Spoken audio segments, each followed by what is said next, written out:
Hey, extra historians, welcome to Lies, the part of the show where we admit our mistakes, talk about things we left out, and in general just examine the cool, weird, fascinating life of Joan of Arc. And before I start, let me just say the art for this episode was fantastic. Nick, our artist, just knocked it out of the park. I absolutely want to see like half of these episodes on a shirt.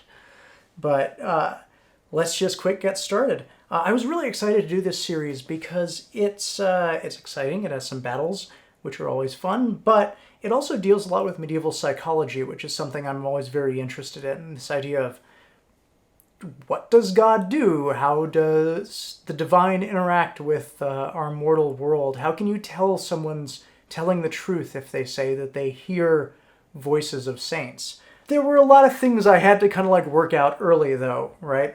The first one was how we were going to treat these visions of Joan's. I'm not very interested in speculating about Joan's sanity. We do have this kind of seam of mental illness running through this series, right? Because we start with the madness of Charles VI. And I wanted to kind of highlight that, partially as a way of saying, like, look, if you want to look how mental illness has affected this era of history, it's Charles VI that you definitely want to be looking at, because there it's a lot more clear-cut, right? Whereas it's not unheard of for people who are otherwise, sane to have ecstatic religious experiences. I could see her not being mentally ill, but just having some kind of ecstatic experience. And I just think it's one of those things that, like, we're never going to really know what was going on in Joan's head. So, I would rather show how people perceived it rather than trying to speculate about something we can't really know. I did make the executive decision though of saying that Joan believed her own visions, because there are some kind of revisionist sort of conspiracy theory things saying that like she was essentially a con woman who was running this big national con. And you know what? I would read that historical novel. That sounds like a fantastic historical novel, but I'm not going to write a nonfiction history series involving that. Our recommended reading this week is actually 3 books. Joan of Arc: A History by Helen Castor. Really great book. It more focuses on the context of Joan's time and the people around her, which I found really, really helpful, particularly because I really wanted to understand the Armagnac-Burgundian Civil War and get a good background down, because you don't usually hear that when you read about Joan of Arc or watch like a 1-hour documentary of her life. Also, Joan of Arc by Herself and Her Witnesses by Jean Pernaud. This is a great book in that it just sort of squeezes together all the primary source resources you can find in a very digestible format, puts them chronologically. The only thing is, it'll mix stuff from the rehabilitation trial and the condemnation trial, and we talked about in the second episode why there might be some problems with that. Orléans 1429, France Turns the Tide by David Nicole, part of Osprey's campaign collection. I love Osprey books. This one's very helpful with visualizing the siege. Let's jump forward to episode 1. Someone commented that we referred to Charles VII's stepmother, but I think you mean her mother-in-law. Yes, that's correct. His mother-in-law, Yolande of Aragon. She's such a cool figure that I'm so sad we didn't do more with her. I kind of mentioned her in the first episode thinking we were going to get back to her and talk a little more about her, and we never did. Spending the first episode on the Armagnac-Burgundian Civil War, which, like I said, I thought was really necessary, meant we had to cut a lot of side characters. We'll talk about some others later, but Yolande of Aragon was the one I was most sad about. I think she was probably part of the inspiration for the Queen of Thorns in Game of Thrones. She has that kind of air about her. She was a major diplomat, power broker. She stacked the inside of Charles VII's court to control him. She supposedly recruited beautiful women to become the mistresses of powerful men in France so she could spy on them. Just to give you like a little taste in case we might do a one-off about her, but just to give you a little taste. When Isabeau of Bavaria, Charles VII's mother, asked him to come back and live at her court so that Yolande could not have her claws in him anymore, Yolande sent a message saying, "We have not nurtured and cherished this one for you to make him die like his brothers or go mad like his father, or to become English like you. I keep him for my own. Come and take him away if you dare. Fascinating woman, really amazing. She was also an early supporter of Joan, financed a lot of her armies. A lot of the kind of like conspiracy theory tellings of Joan involve Yolande of Aragon, like managing things from behind the scenes. Another question, how was Henry V a foreign occupier? He was a French nobleman with sizable landholdings in France who just happened to be King of England. One of the great things about doing this series back-to-back with the Extra History of England 100 Years' War is that we could be a little more partisan in our telling, because we'd already done the English perspective, so I want to do a little more Armagnac French perspective. So this is more a perception of the Armagnacs in the Court of Valois. Some folks noticed that our version of Agincourt was a little bit at odds with the Extra History of England one we presented. Since that series focused more on the English longbow, I wanted to talk a little bit more about the weather and how that compounded the effect of the English longbow. So I don't think that these things are mutually exclusive. I think actually it was probably both, right? They play into each other. Bogged down in the mud, there's more time you're under fire by arrows. But again, like we'd done it one way, I decided to do it like just slightly differently so you weren't hearing the same thing twice. Also, Joan's name was not Joan. In France, she's known as Joan d'Arc, and her last name might have been of Arc, as in d'Arc, or it might have been Dark, or some other variation. We're not really sure. Spelling was not standardized at the time, so there's still speculation about that. But yeah, that's a kind of last karmic revenge of the English, is making Joan famous under a name that was not hers. Episode 2, someone mentioned that it's not surprising that Joan wouldn't necessarily consider herself as French. The idea of these national identities hadn't really like solidified yet, and her reference was probably more like I'm a member of my village, or I'm a member of the Armagnac faction, or whatever. This is true, but we do have these this Armagnac faction who is talking about the Burgundians as the false French, and we are the true French. So this nationalistic idea was around at the time.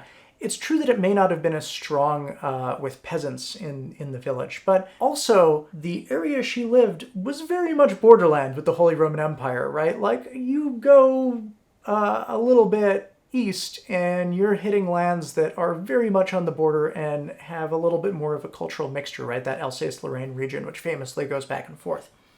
Domremy was never in German or Holy Roman Empire territory, but again, like stuff that was just east of there was at one time or another. So that could have played a factor in her thinking that she was somehow like a little bit separate from the French. A lot of people mentioned that we forgot to mention the time when Joan arrived at Chinon. She came in and someone else was standing in Charles VII's place, and she pointed out that no, the Dauphin is standing there in the crowd.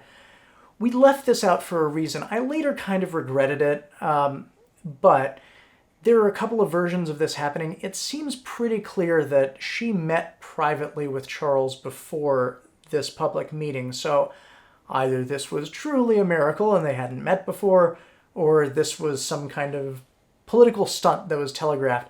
Going one way or the other, I thought, kind of put us a little too far on the line of Joan being like a for-real saint, or Joan being a willing political pawn, and in a way that I wasn't wholly comfortable with, so I left it here. But this is sort of like one of those unresolved episodes that can be interpreted in a whole different bunch of ways. And unless we did all of them, it was kind of just hard to even do one of them. Also, we left out the part where she goes to the Church of St. Catherine and finds a sword miraculously buried behind the altar that she would not have known was there. She actually did stay at that church before, so someone could have told her about it. Again, one of these things that's like, unless we tell both stories, which you don't really have time for, telling one or the other sort of biases one side or the other. So we cut it out and we're dealing with it here. At one point we used some Armagnac coat of arms in Burgundian territory, but actually this is a larger difficulty with the series, which is there is no unified symbol for Armagnac or Burgundian. We used a Burgundian coat of arms and an Armagnac coat of arms, But these weren't universal. People just sort of said, oh, that's the heraldry of this lord or that lord, and I know whose side they're on today. So there's not like an Armagnac flag, right? And at some point, I'll do a one-off on the problem with maps, talking about this period with modern style maps with like national borders, but people probably did not think about France in this way at the time. It's like, well, what is France? Well, it's whatever's under the dominion of these lords that owe fealty to me. And if someone switches sides, then okay, that's part of like some other territory now. Someday we'll do like a little contextual episode about that. I want to do that. A lot of people asked why we didn't include a lot of the captains and lords that were fighting on Joan's side, because some of them are really interesting. A lot of people particularly wanted to hear about Gilda Ray. So Gilda Ray is this guy who was a commander at the Siege of Orleans. He wasn't as key as a lot of people would like to think. People really like putting him against, sort of like contrasting him with Joan of Arc, because he later was tried and executed for witchcraft and heresy and murder for supposedly doing all this occult stuff, but mostly for murdering children in this series of murders that I'm not going to get into because they're pretty gross. But there are questions that remain about the specifics of this. The guy that was helping conduct the trial kind of got all his lands, so right there you're kind of like, oh, maybe that's not wholly fair. And he admitted to all these extremely salacious charges that may have just been to avoid being excommunicated. Most historians do not think that he committed no child murders, but maybe not like the 800 he was accused of at the time. They might have been piling on charges just to like ensure a conviction and then take a bunch of his stuff. But actually the person that I think is more interesting is Jean de Dunois, the bastard of Orleans. So this is the bastard son of Louis, Duke of Orleans, who was famously assassinated in our episode 1. His older brother was made captive by the English at Agincourt, and he was a captive for 45 years. So the only guy left to minister the House of Orleans was the younger son, who was a bastard. Game of Thrones has kind of made this like idea that like bastards were looked down upon and it was sort of shameful. Not really. If you were an acknowledged bastard, particularly one of Jean's pedigree, who like your cousin to the king, that came with a lot of power. So this isn't a disrespectful title. He was really one of the key commanders at the Siege of Orleans. He's a major commander in the later Hundred Years' War. He's kind of the more key guy than Gilda Ray. And I wanted to talk about get 'em. So Joan's tactics were probably better than we gave her credit for, partially because we glossed over a lot of her later battles. I didn't really want to do that, but we just sort of had to do it for time. Also, we had done a really heavy military tactics series in Siege of Vienna, and I didn't want to redo that. I wanted to focus on something a little different this time. But while she did have tactical acumen that did shape strategy at that time, which we acknowledge, to me, her most important feature is this sense of righteousness, this sense of we can win, let's go, let's attack now, and this inspirational from-the-front leadership, which was really lacking because just good tactical acumen and strategy was not really getting the job done. You really needed someone to just jump down and be like, hey, we're going to win, we're going to get out of this quagmire, and this is how we're going to do it. So I think that was actually the thing that she contributed the most and was the greatest factor in the ultimate victory of the Armagnacs. We glossed over the Battle of Patay very heavily. Someone mentioned that like a deer sprang out of the forest and the English shot at it, hoping to kill it, and made a bunch of noise, and the French scouts heard it. They told Joan. Joan said, leave the infantry behind, let's just charge the cavalry directly into the English line. The English hadn't sunk the stakes they usually would have to have stopped a cavalry charge, and it's a reverse Agincourt where the knights broke through the English line and slaughtered the English longbowmen, and it would take a generation before more longbowmen could be trained, so this was the revenge for the Battle of Agincourt, and English longbowmen ceased to be a factor. The comment that was absolutely right that put this in, though, was 200 words, and that's like 12 to 15% of an episode. So we couldn't go through that. Our short version, Dear Disordered English Ranks, French Charge, Reverse Agincourt, is right. It just didn't have a lot of detail. I just want to bring this up too, though, because one of the English commanders at the Battle of Patay was John Fastolf. Too many French names. John Fastolf, who retreated from the battle. His reputation very damaged, and he's mostly known today as being horribly mocked as Shakespeare's comedic character John Falstaff. The name was a little bit of a double entendre, right? Impotence. So Shakespeare is dirty. But yeah, it's sort of a shame because he's actually, he had these writings on military strategy that are some of the only that survive from the ones that survive from the period. So poor Fastolf. So didn't Joan fight a bunch more battles? Yeah, those were the Lower Castles one. We glossed over them a little bit, unfortunately. We focused on the Siege of Orleans to do the one big battle. Overall, she forced more surrenders than she did fighting. She was wounded again, she got hit in the head by a rock that was dropped off a wall. One comment suggested her use of cannons was really decisive. I'd agree with that. I didn't find that in the books I read, but I'm sure there are others that elaborate on that. The Siege of Paris, the restrictions she was under, I don't think she could have won, frankly. It was really an impossible situation. I mean, best defended city in France. Breach it in a single day. Not going to happen. Episode 5. Did they ever try to rescue Joan? Yeah, they didn't get very close. The question about whether Joan was going to heaven, sometimes this is put out as look how brilliant she was, that she threaded this needle. Probably this was an answer that was well known for observant Catholics at the time, so it's more a sense of her being able to employ things she had learned while under tremendous pressure. So, again, even if this is not something sprung from her own mind, it's her using knowledge, proving she's a quick learner and good under pressure. A lot of people pointed out that the questioners from the Armagnac faction asked her what language the saints spoke, and she famously said, "Better French than yours." But there's actually an even better quote from the condemnation trial that I'm going to read you right now. So these are the Burgundian inquisitors questioning her. Question: how do they speak? Joan: the voice is beautiful, sweet and humble, and speaks the French language. Question: does not Saint Margaret, who is English, speak in the English tongue? Joan: how should she speak English since she is not on the side of the English? Wonderful comeback. After the rehabilitation trial, Pierre Cauchon was excommunicated. Basically, the Pope said, hey, this guy's in hell. But remember, even when the Pope says things, popes were very politicized figures at this point in history, so yeah, it could have been a more French-friendly Pope that decided that this trial was just as good, because it was pretty much just as slanted.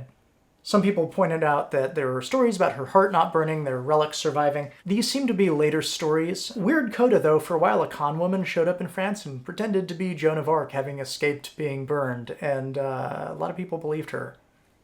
So, yeah, look that up. It's a weird story. It took a while for her to be canonized, right? 1920, almost 500 years. Because she was pretty controversial. She's a weird mold for a Catholic saint. There's basically no one like her. She defies normal gender roles, not just then, but even kind of in the 1920s, right? She's a woman who fights in war and wears men's clothing and stands up against religious authority, which you'd think maybe not the ideal resume for a saint, but post-World War I, upswing in French nationalism. Oh, also, yeah, just not a lot of saints in the 20th century were made that fought in things like civil wars and that were that specifically nationalistic. But she made it through. She's a very malleable figure. She was used in a lot of consumer products just as a shorthand for France. So you'd have Joan of Arc cheese, Joan of Arc wine, Joan of Arc butter.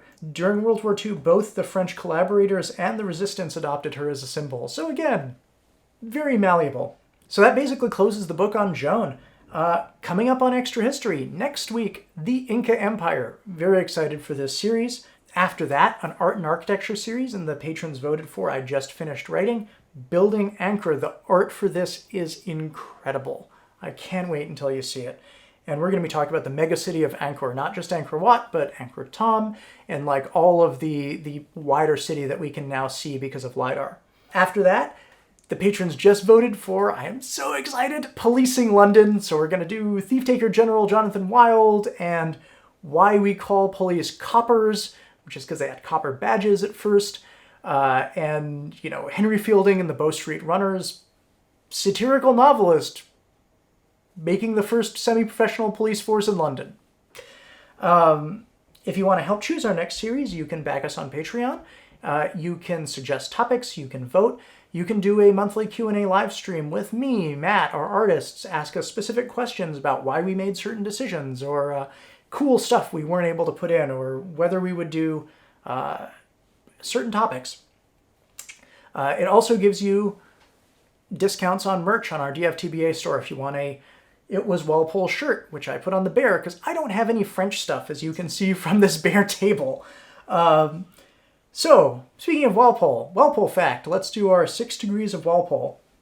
Let's do through Gilda Ray. Much later, Aleister Crowley tried to argue, pretty convincingly, that Gilda Ray was innocent of all those child murders, and in fact was a sort of persecuted neo-pagan occultist and a male Joan of Arc. Okay. Crowley, of course, is famous for his occult practices in association with the new religious movement of Thelema, whose motto is "Do What Thou Wilt." He took that from another organization, Sir Francis Dashwood's incarnation of the Hellfire Club in London, which, though Crowley took some inspiration from an imagined version of it, was mostly just an excuse for hedonistic drinking and womanizing rather than specific occult practices. They did borrow some like classical and blasphemous imagery, which was very popular at the time, but more kind of like a tongue-in-cheek way. Dashwood's incarnation was the second one. The first was organized by Philip, Duke of Wharton, which was more like a blasphemous dining club, with mock religious ceremonies involving dishes like Holy Ghost pie. All right. I mean, much like softer stuff than anyone who's been to a metal concert, right? But very salacious then. In 1921, the club was shut down because of a parliamentary bill against the horrid impieties and immorality of organizations, which specifically targeted the Hellfire Club, one championed and pushed through by Robert Walpole, who was Wharton's enemy. Who was the founder of the Philip, Duke of Wharton, founded the first Hellfire Club. Not just a thing from the X-Men. Thanks for coming. I really appreciate it. Come by next week. We'll do Inca Empire. I'll see you then. Special thanks to educational tier patrons Ahmed Ziad Turk, Joseph Blame, and Gerald Spencer Dinan.